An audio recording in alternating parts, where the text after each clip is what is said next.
Dan di sini kita belum akan membicarakan tentang drag ya. Sebentar, saya suka lupa ini ya, merekam. Oh, udah ada yang merekam ya. Baik.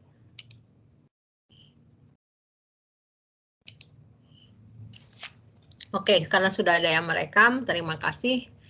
Jadi kita ini akan menerapkan pengetahuan kita tentang incompressible inviscid flow terhadap airfoil ya, dan masih inviscid ya. Nanti kita di viscous flow baru akan berbicara tentang drag. And we will talk about motivation. Actually, you have already done this in APPT ya. Anda sudah melakukan ini di APPT. Jadi kita sudah melakukan bagaimana mendapatkan CL/CD/CM. Waktu itu Anda pakai Java Foil. Nah, sekarang kita belajar apa yang ada di dalam Java Foil itu. Sebetulnya seperti itu. Jadi, dari aerodinamika 2 ini sebetulnya Anda sudah memiliki dasar untuk membuat seperti Java Foil. Panel method ditambah boundary layers, itu Anda bisa lakukan. Tentu dengan sedikit pendalaman mengenai coding, tapi jadi urutan pelajaran di teknik dirgantara ini kita lakukan terbalik ya. Jadi kita pakai dulu, baru sesudah itu di dalamnya kita pelajari secara bertahap. Jadi motivasinya itu how to get airfoil characteristic from its shape. Jadi diketahui bentuknya, misalnya symmetrical airfoil atau camber airfoil seperti ini atau seperti ini. Nah, bagaimana kita tahu CL, CD, dan CM-nya? Ini yang akan kita pelajari dalam bab ini. In the past, the characteristic of a given shape airfoil comes from experiments. For example, this summary of airfoil data, you can get this report from internet.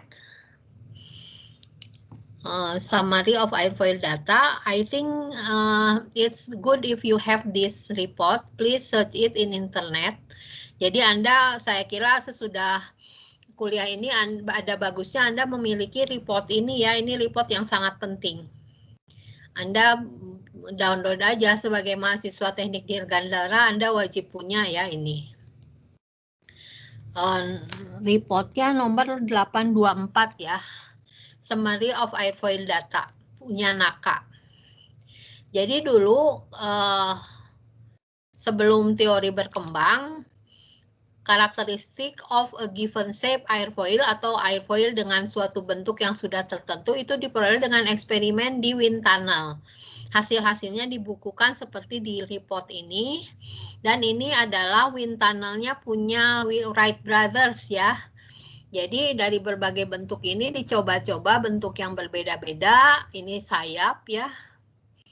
Lalu diperoleh hasilnya CL/CD/CM-nya untuk digunakan. So in the past, basically we get characteristic of a given shape airfoil from wind tunnel, from experiment in the wind tunnel, and it's expensive. The reason why people develop the theoretical and numerical method is because the cost of experiments is expensive. In this lecture, we will learn to calculate airfoil characteristic with the shape is given by using theoretical method and computational method. How to get this curve. Remember again this curve. This one is CL alpha. This one is CL/CD or drag polar. Drag polar bisa juga bentuknya ke sini ya, ke kiri kanan, kalau ini atas bawah. MCM alpha. Theoretically and a bit computationally. Jadi bisa theoretically dan computationally itu dipelajari teorinya lalu diterapkan memakai Java Foil. Java Foil masih akan tetap dipakai ya dalam kuliah ini.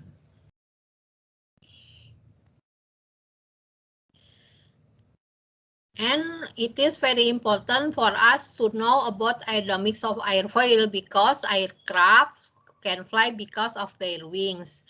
And wings is built by airfoil like this picture.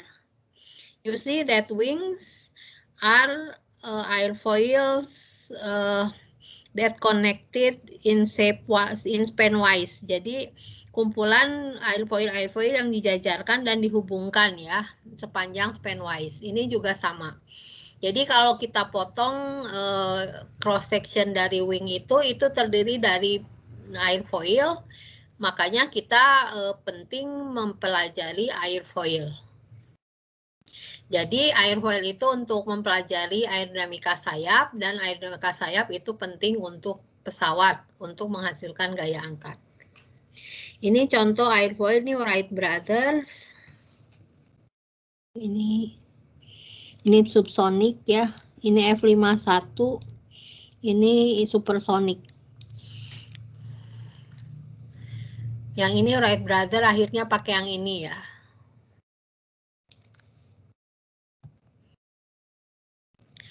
And this is a historical note on aerodynamics of airfoils. Ini adalah catatan sejarah dari aerodinamika airfoil.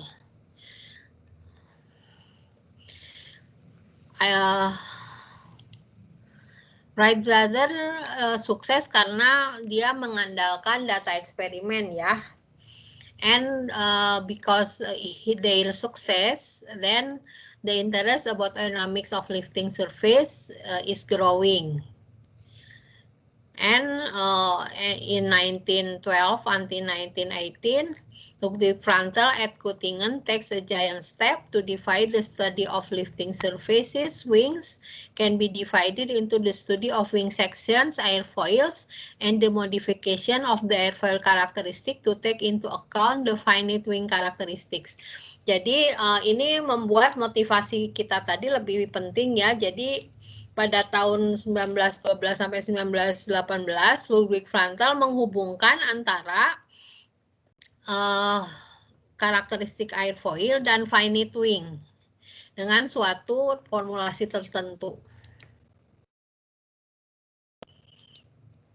And in 1970 until 1980, NASA did major research on modern airfoil theoretical calculation and experiments. Ini yang terbaru ya, yang besar-besar, ini yang besar-besar. Tentu kesininya makin banyak, ini kan udah lebih dari 30 tahun ya. Itu biasanya makin kesini airfoil itu untuk setiap pesawat dibikin customize ya, makin kesini makin customize. Dan industri kesininya kan makin customize, bukan mass production lagi, tapi customized production. And what is an airfoil? Apakah airfoil itu?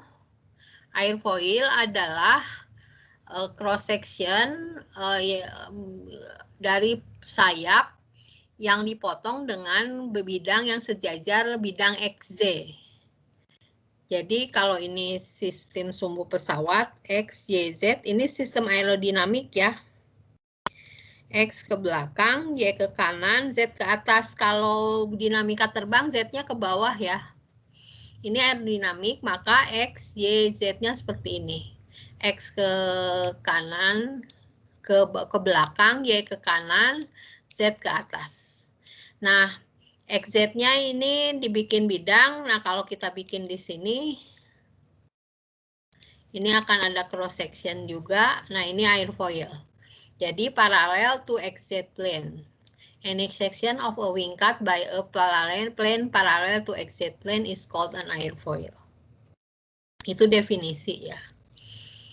And this is some examples of airfoil. This is Wright Brothers, Blériot, and just like this. RAA 1912 like this, RAA 15 like this, Joukowsky, Clark Y, and this one is NACA. NACA 4 digit, NACA 5 digit. And more modern is laminar flow airfoil shape, NACA 6 series with flat surface in the upper surface and supercritical airfoil shape like this one.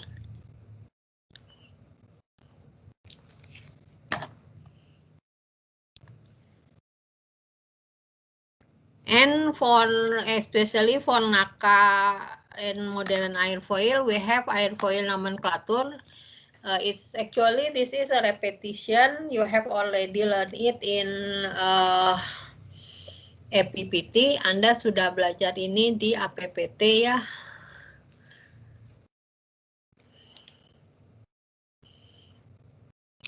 Here, the first patented airfoil shape was by Horatio F. Phillips in 1884. In 1902, Wright brothers developed their own airfoils and tested them in a wind tunnel. Jadi airfoil pertama yang dipatenkan adalah oleh Horatio F. Phillips tahun 1884, dan pada tahun 1902 Wright brothers mengembangkan airfoil sendiri dan mengetesnya di dalam wind tunnel yang mereka buat sendiri ya. Padahal Wright brothers itu tukang sepeda ya. Dia bukan engineer seperti Lilienthal atau Lancaster ya. Tapi yang berhasil justru yang praktis ya. Mereka berhasil menerbangkan pesawat. In this early development of airfoil, they are customized and personalized. Tapi sekarang makin modern juga akhirnya customized dan personalized. Sempat mengalami mass production ya. Tapi kemudian kembali customized and personalized. Since 1930, NACA developed some series of airfoils that constructed rationally and systematically. Jadi tahun 30-an NACA mengembangkan secara sistematis seri dari airfoil ya, NACA 4 digit, 5 digit, 1 digit, seri 1, seri 6 tahun 30-an. Here we will repeat to remember the NACA airfoil nomenclature that has become a standard. The step of all standard airfoil, NACA airfoils are generated by specifying the mean camber line, this one mean camber line, yang putus-putus, and then wrapping a symmetrical thickness distribution around the mean camber line. Jadi ditambahkan thickness. Jadi NACA airfoil itu yang standar dibentuk dari mean camber line. Kita definisikan mean camber line-nya ada persamaannya ya. Ini kok nggak muncul ini. Ininya ada persamaannya. Lalu thickness-nya ditambahkan secara tegak lurus ke camber line dari leading edge ke trailing edge. Ini leading edge, ini trailing edge, ini chord.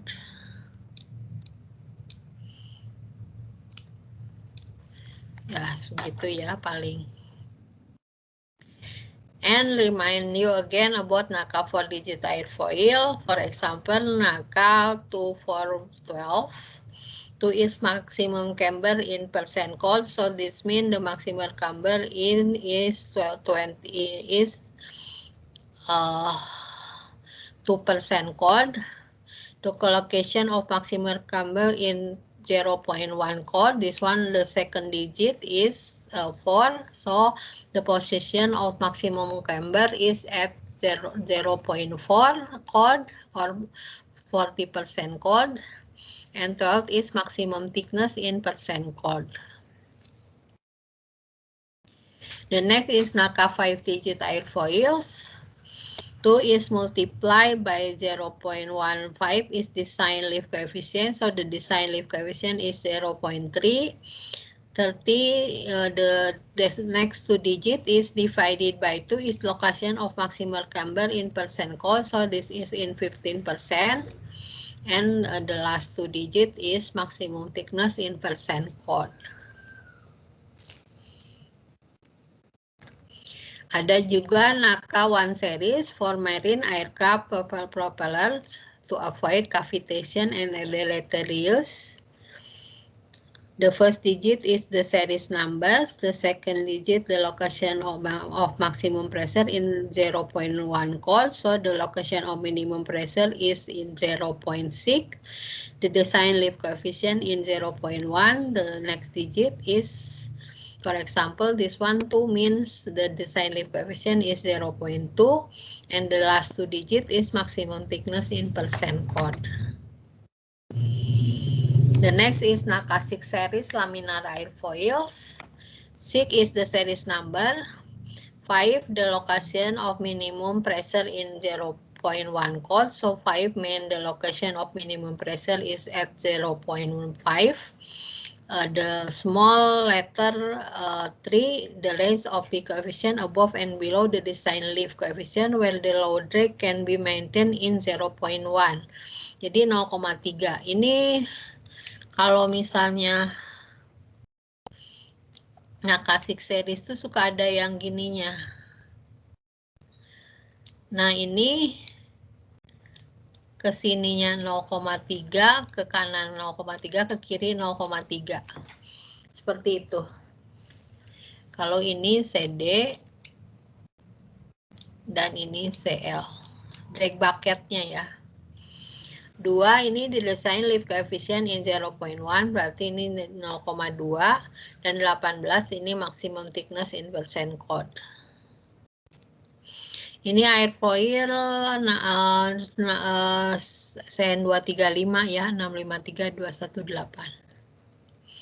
And more modern airfoil, supercritical airfoil such as low speed MS, medium speed series, airfoil GAW1 atau LS10417, ini sama ya penamaannya aja. Ini 10417. 1 itu refers to a family. 0,4 the design lift coefficient is 0,4. And 17 is maximum thickness in percent chord. Jadi ini ya 10417.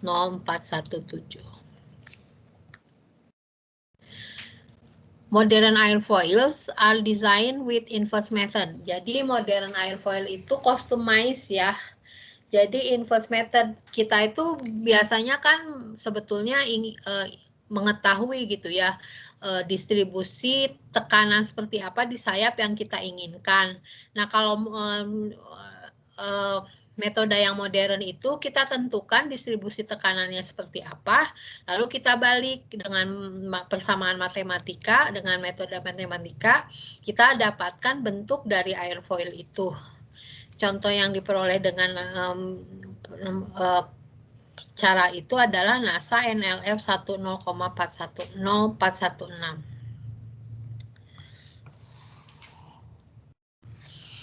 Ini airfoilnya seperti ini.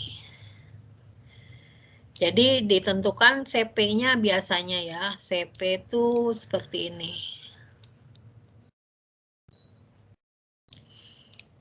Lalu dari sini dengan metode inverse didapatkan airfoilnya. Gitu.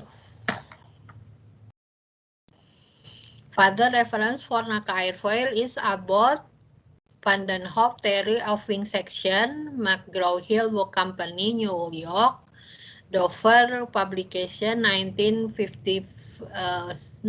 Sangat tua ya.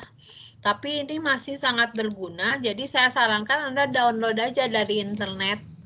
Di script, di internet Theory of Wing Sections ada. Saya sarankan Anda punya, karena ini adalah rangkuman dari NACA report yang ini ya.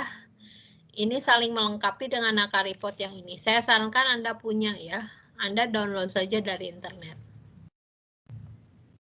Nanti untuk desain, untuk Anda menjalani profesi ke depannya itu akan berguna. And this is use of NACA airfoil in aircraft. For example, Beechcraft Sundowner is NACA 63A415. Beechcraft Bonanza Naka 23016.5 at root and Naka 23012 at tip. Jadi bisa ya seperti di APPT kan Anda sudah diajari, walaupun contohnya waktu itu rektangular ya, paper Cherokee, tapi sayap itu bisa dibentuk dari airfoil yang berbeda dari wing ke tip ya. Misalnya di sininya airfoil yang ini, root yang lebih tebal, dan di tipnya yang lebih tipis. Tapi biasanya satu family ya. Karena ini biar ininya menghubungkan spanwise-nya smooth. Cessna ini rektangular, berarti Naka 2412, Fairchild AE10, Naka 6716 at root, and Naka 6713 at tip. Gates Learjet 224D, Naka 64A109, General Dynamic F16, Naka 64A204, ini delta ya. Ini delta wing, tapi airfoilnya sama dari root ke tip. Handlock C5 Galaxy Naka 0012 modified. Jadi kalau misalnya Anda pakai airfoil yang Anda modifikasi, biasanya kita tambahin mode ya, modify. Dan kalau Anda ingin mengetahui airfoil apa dipakai di pesawat apa, contohnya adalah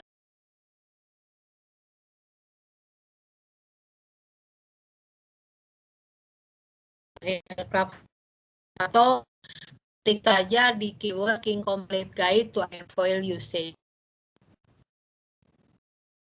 Contoh,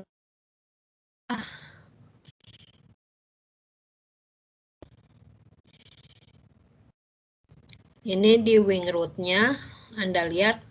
Ini informasi ini penting kalau Anda nanti mendesain di desain pesawat ya. Di kuliah desain pesawat DPU ya, desain pesawat udara.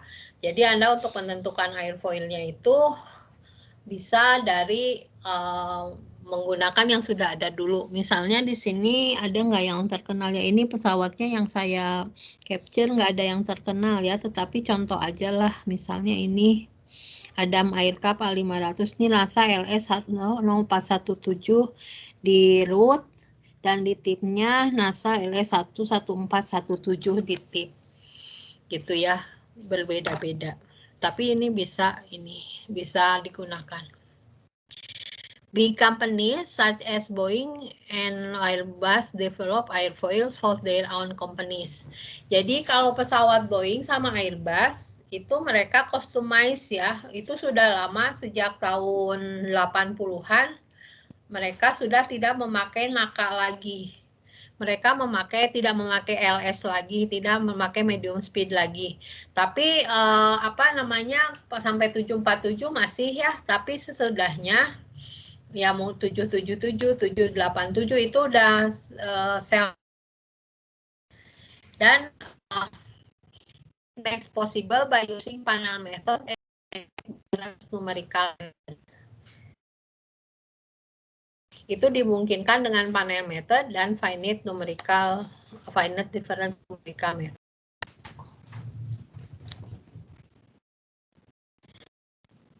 Ada pertanyaan tidak?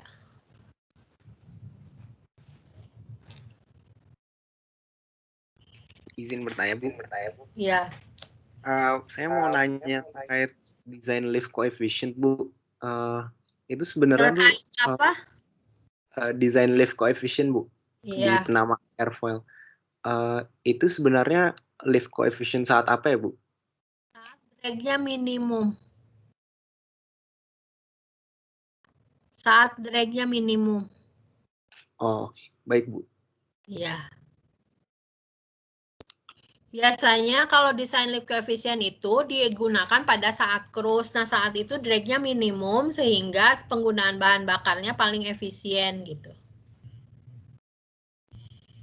Ya, ada pertanyaan lagi?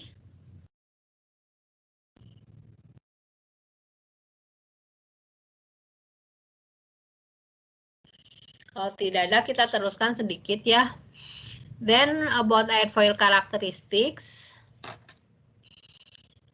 We will talk about airfoil characteristic. Actually, it's a repetition, but there is an additional information about this.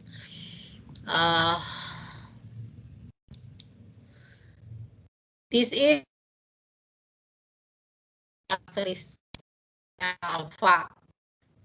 There is a linear portion where the flow is laminar like this. The streamline is smooth and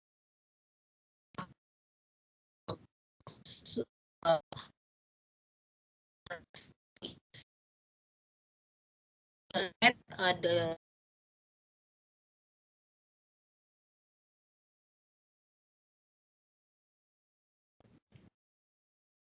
portion there is alpha A0 DCL the alpha is lift slope. Remember that E0 is lift slope or DCL the alpha. So the LCL max alpha lift equals 0, A0 or DCL the alpha lift slope. The implicit airfoil theory in this part of lecture can predict lift slope A0, this one. Jadi untuk bagian ini hanya linear aja ya, dan alpha L sama dengan 0. Kita tidak berbicara mengenai ini. Nanti kita di bagian akhir dengan saya, ini berbicara di bagian sini. Tapi di bagian sini nanti Anda harus ngambil model air aliran turbulen di S2 ya. Nah di sini kita berbicara di sini ya sekarang, ketika aliran masih menempel seperti ini. CL max tidak bisa dipredik dari kuliah ini ya. Tapi Anda toh bisa pakai itu di Java Foil ya. Karena Java Foil sudah memasukkan aspek sparasi. And this is airfoil characteristics from typical airfoil database. For example, NACA 2412. There is CL alpha, lift coefficient, and moment coefficient. The square data is from experiment, and the line is from equation, this equation. We will derive this equation and this equation. You see that the lift slope A0 doesn't depend on Reynolds numbers, and CL max depends on Reynolds number because it's related with viscosity, and CM about C/4 doesn't depend on Reynolds numbers except for high alpha. Ini di sini ya. CM itu konstan kecuali di high alpha di sini, batasnya sekitar di sini. Kita akan menurunkan persamaan ini teori airfoil tipis ya, di dalam ini, dan perbandingannya dengan hasil eksperimen adalah seperti ini. Hasil eksperimen adalah yang data yang scatter ini ya, yang dipredik oleh teori yang garis lurus ini, garis lurus, dua garis lurus ini. Anda lihat bahwa teori airfoil yang akan kita kembangkan ini cukup akurat ya untuk daerah linier, makanya ini terus bertahan. Usia teori airfoil tipis ini udah 100 tahun lebih ya, tapi masih dipergunakan. Nah, berikutnya ini adalah drag, CLCD ya. The theory in this part of lecture cannot predict drag coefficient. It will be carried out later when we discuss about boundary layers. Jadi, sampai minggu ke-7 kita belum bisa mempredik drag ya. Experimental result of CD for NACA 2412 is as in figure to the left. This one is CD. CD or profile drag resulted from skin friction and pressure drag, both highly related to viscosity, therefore it depends on Reynolds numbers. Ini Reynolds numbernya berbeda ya antara yang bulat sama yang kotak. Dan kalau drag itu sangat bergantung pada Reynolds number. Berbeda dengan CL ya. Kalau CL itu ini berhimpit antara Reynolds number 3 juta dan 8 juta. Ini ada dua ya, berhimpit. Jadi kalau CL tidak tergantung. Kalau CD ini scatter ya, yang satu di sini, yang satu di sini. Karena berkaitan dengan viscositas. Cm about dynamic center doesn't depend on alpha. Biasanya ini momen koefisiennya terhadap C per 4 ya. Further reading on elementary discussion about airfoil and wing. Kalau Anda masih kebingungan dengan ini, maka Anda bisa baca Introduction to Flight, 6th edition. Di pengenalan teknik dirgantara, saya kira ini udah diberikan nih chapter 5 ya. Kalau Anda masih mau mengulang lagi hal-hal mendasar mengenai airfoil dan sayap. Ini terakhir contoh terakhir untuk hari ini ya. Consider a NACA 2412 airfoil with a chord of 0.64 meter in an ice stream at standard sea level condition. The free stream velocity is 70 meter per second.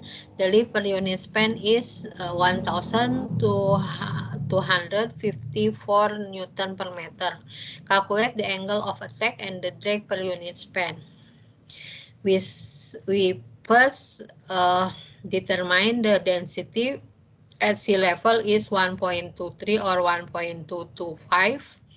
Then we find out the dynamic pressure Q infinity from density and from velocity. Velocity is 70 meter per second. Then we get 3000 and so.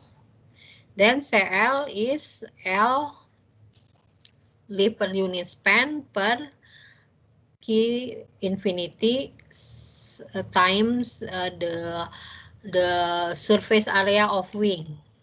So it's called times 1 times L, not 1L. The span is the chord is 0.64 and C is 0.64 and this one is 1 because it's an airfoil. Jadi 1 unit kedalaman span ya. Kita biasanya kalau menganalisa airfoil, span-nya ini kan C dikali span, span-nya diambil 1, maka CL-nya 0,65. Nah, dari gambar 2412 ini dari sini diperoleh untuk 0,65 sekitar di sini itu nilainya 4 derajat.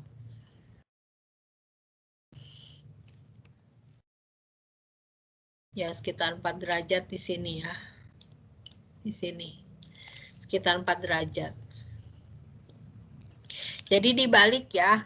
Kita karena ditanya angle of attack dan drag per unit span, maka kita cari dulu CL-nya, maka dari grafik kita dapatkan alpha sama dan 4. To obtain the drag per unit span, we must use the data in figure 411. However, since CD is function of Reynolds number, let us calculate Reynolds number. At standard sea level, kita dari rumus Reynolds number kan ada mu. Mu-nya kita cari dulu. Rho-nya tahu, V-nya tahu, chord-nya tahu, nu-nya tahu, dan dapat 3 juta. Maka kita pakai yang 3 juta. Yang ini. Yang 3 juta yang ini ya. Yang atas. Dari gambar kita dapat untuk Reynolds number 3,110⁻⁶. Untuk CL sama dengan yang tadi 0,65. Kita dapat CD-nya 0,0068. Dan D drag per unit span adalah kita hingga S kali CD, kita hingga C kali A1 kali CD, maka kita dapat 13,1 Newton per meter. How if we want to calculate it by using Java foil? You answer it. How if we want to calculate it using Java foil?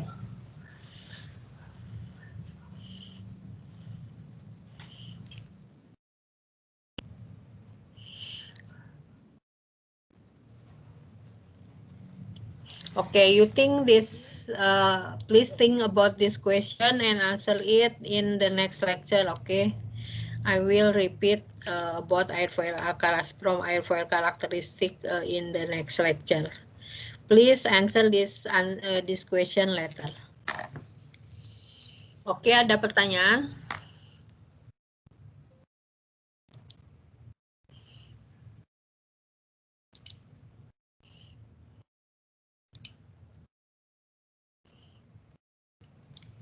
Jangan lupa isi absen Anda. Kalau tidak ada pertanyaan, saya akhiri kuliah hari ini. Kita ketemu lagi insya Allah hari Kamis. Jangan lupa PR-nya ya, masih sudah ada 2 PR. Due date-nya hari ini sama minggu depan ya. Silakan dikerjakan, dikumpulkan ke Danika. Baik, saya akhiri saja lecture hari ini. Terima kasih atas perhatiannya. Selamat pagi. Terima kasih. Pagi Bu, terima kasih.